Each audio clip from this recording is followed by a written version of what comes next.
ಪ್ರಿಯಾ, ನನ್ನನ್ನು ಕ್ಷಮಿಸು ಕ್ಷಮಿಸು ಅಂತ ಮೊದಲೇ ಕೇಳ್ತಾ ಇದ್ದೀನಿ. ನಂಗೆ ಗೊತ್ತು ನೀನು ನನ್ನ ಕ್ಷಮಿಸಲ್ಲ. ಆದರೆ ಈ ಪತ್ರ ಓದಿದ ಮೇಲಾದರೂ ಕ್ಷಮಿಸು. ನಮ್ಮ ಪ್ರೀತಿಗೆ ಯಾರ ಕಣ್ಣು ಬಿತ್ತೋ ಏನೋ, ಸಾಗರದಷ್ಟು ಪ್ರೀತಿ ಸಾಸಿವೆ ಹುಡುಕ್ತಾ ಇದೆ. ಪ್ರಾಣಕ್ಕಿಂತ ಹೆಚ್ಚು ಪ್ರೀತಿಸ್ತಿದ್ದ ನಿನ್ನನ್ನು ಬಿಟ್ಟು ಹೋಗಲು ಕಾರಣ ಪ್ರಾಣವೇ ನನ್ನ ಬಿಟ್ಟು ಹೋಗ್ತಿದೆ.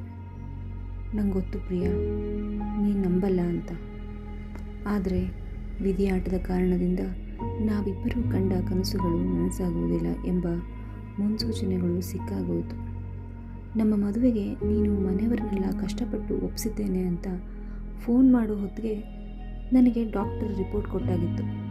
ನಾನೊಬ್ಬ ಕ್ಯಾನ್ಸರ್ ರೋಗಿ ಅಂತೆ, ಹೆಚ್ಚು ದಿನ ಬದುಕಲ್ವಂತೆ. ನಿನ್ನನ್ನು ಅರ್ಧ ದಾರಿಲೇ ಬಿಟ್ಟು ಹೋಗ್ತಾ ಇದ್ದೀನಿ ಅಂತ ಕೊರಗಬೇಡ.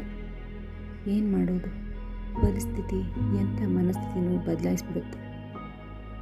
ನಿನ್ನನ್ನು ಮದುವೆಯಾಗಿ ಅರ್ಥಕ್ಕೆ ನಿನ್ನ ಬಾಳನ್ನು ಮುಗಿಸೋಕೆ ಮನಸ್ಸಿಲ್ಲ. ಬೇರೊಬ್ಬರನ್ನು ಮದುವೆಯಾಗಿ ಸುಖವಾಗಿರು. ಪ್ರಿಯಾ, ನಿನಗೆ ಇಷ್ಟ ಇಲ್ಲದೇ ಇದ್ದರೂ ನನಗೋಸ್ಕರ ಮದುವೆಯಾಗು.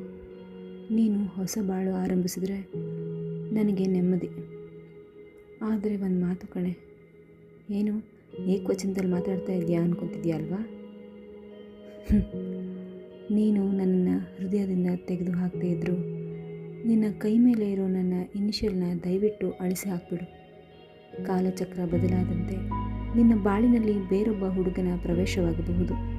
ಆಗ ನಿನ್ನ ಕೈ ಮೇಲಿರೋ ಹಚ್ಚೆ ನಿನ್ನ ಗಂಡನ ಮನಸ್ಸಿನಲ್ಲಿ ಅನುಮಾನದ ಹುತ್ತ ಬೆಳೆಸುವಂತೆ ಮಾಡಬಾರ್ದು. ನಮ್ಮಿಬ್ಬರಿಗಿದ್ದ ಪವಿತ್ರ ಸಂಬಂಧವನ್ನು ಕೆಟ್ಟದಾಗಿ ಕಲ್ಪಿಸಿದರೆ ನಿನ್ನ ಬಾಳು ನರಕ ಆಗಿಬಿಡುತ್ತೆ. ಹಾಗಾಗಿ ನನ್ನ ಜೊತೆ ಆ ಹಚ್ಚೆಯು ಅಳಿಸಿ ಹೋಗಲಿ. ನಾನಿರೋವರೆಗೂ ನಿನ್ನ ಹೆಸರು ನನ್ನೊಂದಿಗಿರಲಿ ಅಂತ ಕೈ ಮೇಲೆ ಹಚ್ಚೆ ಹಾಕಿಸ್ಕೊಂಡೆ. ಇವತ್ತು ನಾನೇ ಈ ಭೂಮಿಯ ಋಣ ಬಿಟ್ಟು ಹೋಗ್ತಾ ಇದ್ದೀನಿ. ಹೋಗಿ ಬರಲ್ಲ ಪ್ರಿಯಾ? ಕೈ ಮೇಲಿನ ಹಚ್ಚೆ ಅಳಿಸಿಕೋ ಪ್ಲೀಸ್.